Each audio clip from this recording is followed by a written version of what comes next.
champion d'Europe à l'issue d'un final, comme on en vivra encore. Loin des feux des projecteurs, la réalité des jeunes sportifs, c'est avant tout la parole, la maîtrise de la parole, c'est ce qui permet de faire de vous un homme au sein de la société. C'est avant tout les cours. Alors, pour quelle raison ça fait de vous un homme? Je suis à Orléans, au lycée Voltaire. 17 ans, judokate, championne d'Europe. 2013, j'accompagne Héloïse Combeau à son cours de philo. Lycéenne comme les autres, Héloïse est en pôle France à Voltaire. Quand on demande à sa prof en quoi les jeunes filles comme elle sont différentes, elle répond. Je les vois très humbles. Ce sont des jeunes filles qui ont une très grande humilité. Je crois qu'elles ont conscience qu'elles peuvent toujours perdre. Des compliments de prof, une fois. Sur le tatami, ici en blanc, Héloïse, c'est moins de 48 kilos, détectée au championnat de France pour ses qualités combatives. Elle mène depuis une progression qui inquiète ses rivales. On l'a dit, solide moralement et d'une endurance démoniaque. Mais en tout cas, ce qui est sûr, c'est que c'est une fille attachante, c'est une fille qui est toujours d'humeur constante, c'est important, qui pose pas de problème, c'est une fille qui fait son travail sérieusement. Voilà, je lui connais pas beaucoup de défauts quand même en y regardant bien. Des compliments de prof, 2 fois. Perso, j'avais du mal à y croire. Il fallait donc maintenant que je trouve au moins un défaut à Héloïse.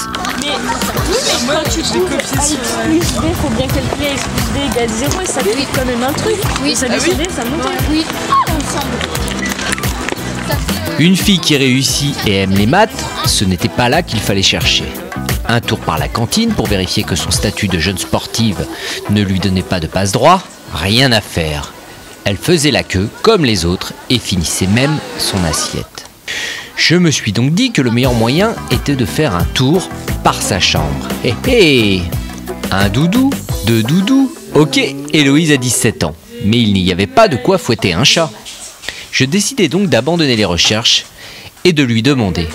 La vie en internat, les 12 heures d'entraînement minimum par semaine, en plus des cours, les compétitions, pas trop difficile à porter pour une jeune fille. Surtout dans les moments difficiles, on y pense beaucoup, ça on se dit pourquoi on fait tout ça, ça sert à rien, mais au final les résultats, le travail il est toujours récompensé, donc on se dit qu'il faut faire des choix, c'est comme ça, il faut mettre sa vie un peu de côté pour le judo.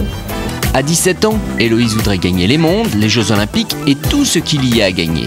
Une ambition probablement nécessaire quand on place tant d'investissement dans son travail. À l'entraînement, elles sont 40 filles au pôle France d'Orléans. À la vie, à la mort, seule face à quelqu'un lors des compètes, chacune cherche à faire sa place. Perdante humiliée, gagnante grandie. Une école de vie pour ces filles qui, très jeunes, voyagent dans le monde entier. Capacité à progresser ou à mieux se comprendre des valeurs qu'elles construisent pour une vie entière. C'est une alchimie difficile pour se construire, se connaître le mieux possible, parce qu'il faut apprendre à se connaître, il faut apprendre à gérer sa fatigue, gérer son emploi du temps, gérer la communauté. Voilà. Donc il y a tout un tas de facteurs qui font que quand on arrive dans la vie professionnelle, on est plus armé. Avant de vous quitter, j'ai pas résisté à l'envie d'interroger celle qui l'accompagne, au risque de vous lasser peut-être. J'imagine que Héloïse, t'es tout le temps avec elle, là, pas en cours en tout cas, mais pour le soir, à l'entraînement. Oui. J'imagine qu'elle a quelques qualités pour ça, non? Bah oui, c'est une fille super attachante, ouais. Plein de joie, tout le temps. C'est vrai? Pile électrique. Une pile électrique. Après le bac, Héloïse annonce modestement qu'elle aimerait poursuivre sa carrière sportive à l'INSEP ou devenir professeur de sport. Souhaitons-lui bonne chance.